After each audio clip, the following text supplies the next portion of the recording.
Let me bring this picture to our viewers, because I am also an election observer. Reporter. I'm a political journalist, so I cover elections, and this is my observation in this visual that you're watching, everyone. Let me bring this picture for you.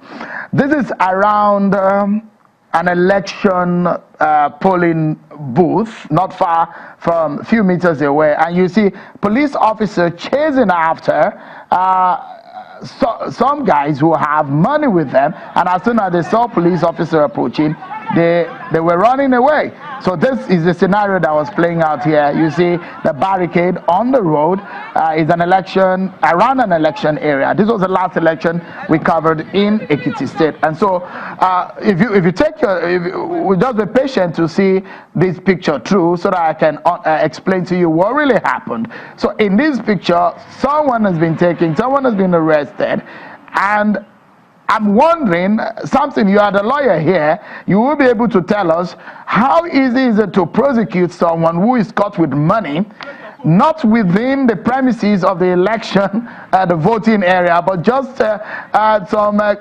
meters away? Isn't that a difficulty? It's actually a difficulty, but again, this is what investigation is actually meant to unravel, and that's why we need, and the security forces and all stakeholders need to have a conversation on first the issues around detection. Even if individuals are meters away from the polling station, and as we saw in Ekiti, where voters were given tallies. For the security agencies ought to gather intelligence. If it's for mere observation, you can tell that when voters cast their votes and they show their votes to canvassers who are the polling units or party agents, they are being directed to a particular location. And this is where our security agencies have a critical role to play. As the mercenaries are directing the voters to those places where they go to collect their money, the police ought to also follow those people and ensure that they arrest the individuals and investigate. So this is the question I'm asking, something with my own understanding of the law. So you can you arrest a group of people? Because under the law, the right of association, you can't question it, can you? No, anybody could be given money on the basis of philanthropy, isn't it? When you talk about criminal law, you look at the actus reus and the mens rea. First, what's actually the intention? And that is what investigation ought to unravel. And if this is happening out of the premises of a polling station, and you arrest an individual, and you ask and you investigate, you know what, Sheon? These things happen in the full glare of the public, and you can see where you have evidence to actually prosecute.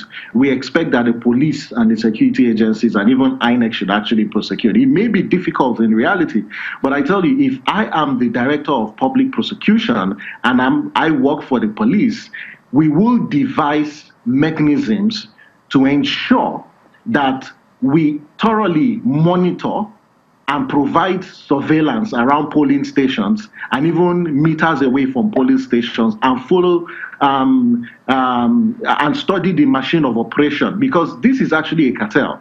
And the politicians are very, very scientific in buying votes. They know that all eyes are on polling station, observers are there, and the media is there. So they've devised new tactics. I tell you, in Ekiti, I was in one particular polling unit.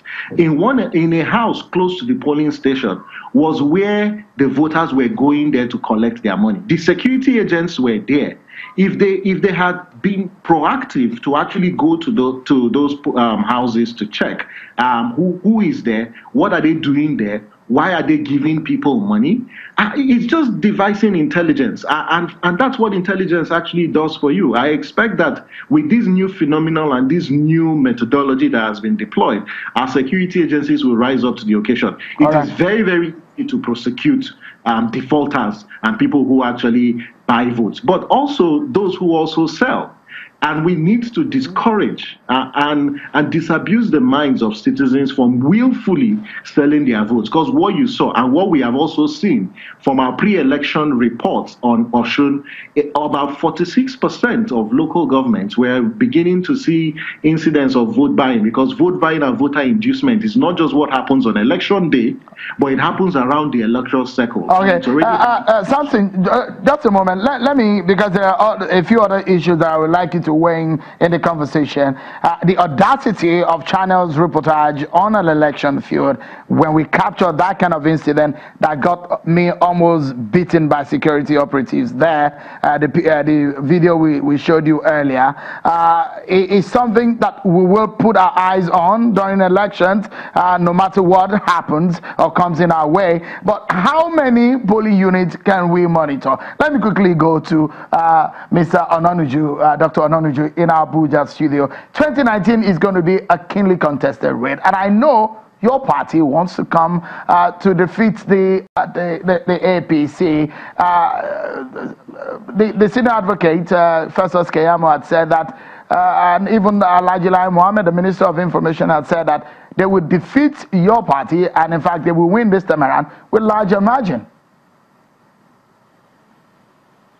Well, they were not speaking about the elections itself, because if it's elections, citizens are supposed to vote in regards to the records of the president. And of course, the record is recession, and you have the headsmen killing, insecurity.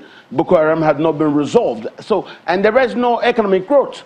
What they were talking about is they will write the results. They will buy the results. You said it, that the security people nearly beat you. Who were they working for? The security people were working for the incumbent government. So it is those people that you called that we are buying those votes. It is the incumbent government that takes our money, our resources, to buy votes of people instead of spurring economic growth through actually very good policies. They don't do this. So all they care, ruin the economy, damage country, don't care about ruling properly on the day of election, because our people and we are hungry. They will buy our conscience, buy votes, and then that will kill the democracy. So what I'm trying to tell you is, we know who it is.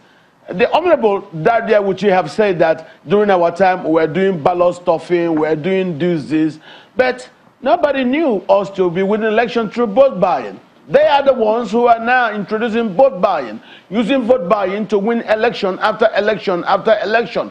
And that's what we are saying. There's a brand new scourge in the electoral system that is intending to undermine our democracy and crash the country.